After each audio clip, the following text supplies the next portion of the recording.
आज हामी यो नाउरीकोटमा घुमघामको लागि आयौँ। विशेष त तपाईँलाई भेटौँ भनेर अरू साथीहरूलाई पनि होइन। यो फेरिमा आउँदाखेरि चाहिँ हामीले तलतिर घरहरू देख्यौँ जो बस्तीभन्दा अलि टाढा नै छन्। तिनीहरू विशेष के कारणका लागि बनाएको रहेछ यो सानो घरहरू हजुर यो ठाउँ भनेको विशेष गरेर थकालीहरूको ओरिजिन प्लेस हो, यो उद्गम स्थल हो। यो चाहिँ बिक्री थल हो अनि थकालीहरूको चाहिँ एउटा पुरानो बस्ती हो र यो ठाउँमा चाहिँ थकालीहरूको चाहिँ आफ्नो संस्कार संस्कृतिहरू सबै चाहिँ यहीँ सम्पन्न हुने गर्छ। र अहिले तपाईँले भन्नुभएको यो सानो सानो घरहरू चाहिँ के हो त थकालीहरूको अस्तु राख्ने घर हो, अस्तु राख्ने घर हो।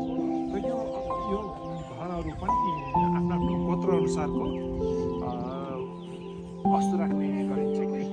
र यो थकालीहरू संसारको कुनै पनि भूभागमा गएर मरे पनि उनीहरूको अस्तु चाहिँ एक टुक्रा चाहिँ यहाँ लिएर ल्याउनै पर्छ। यदि ल्याएन भने ऊ चाहिँ यो थकालीको जुन सङ्गोल हो नि त्यो सङ्गोलबाट नै आउट हुन्छ कि। यस्तो किसिमको संस्कार छ। र यो फाँटमा मात्रै नाउरीकोटको नजिक आएर देखाइदिनुहोस्। यो नाउरीकोटको फाँटमा मात्रै 20वटा जति खिमी घरहरू छन्। त्यसलाई खिमी घर भन्छ। खिमी घर हाम्रो थकाली भाषामा खिमी घर भनेर भन्छौँ कि।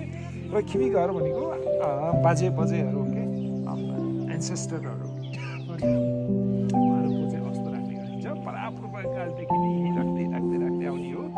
र यहाँ चाहिँ 20वटा जति छ। र यो त्यो नर्साङको फाँटमा पनि 8-10वटा 5-6वटा जति होला। अनि कोबाङको फाँटमा पनि छ है।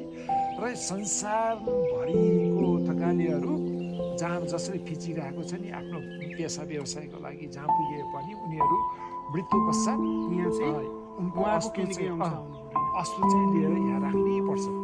यो चाहिँ भनौँ पितापुर्खाको लागि चाहिँ संरक्षण गरेको। हजुर।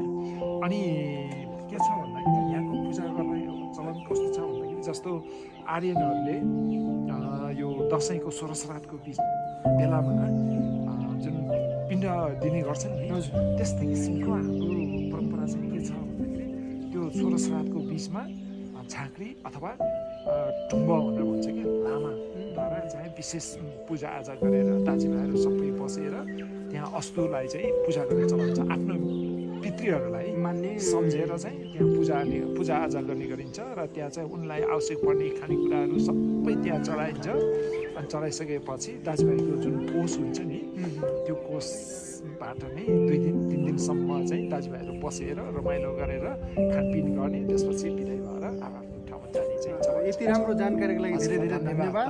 हामीलाई यो जानकारी दिनुभयो, अमूल्य जानकारी होइन त सर। Thank you. धन्यवाद।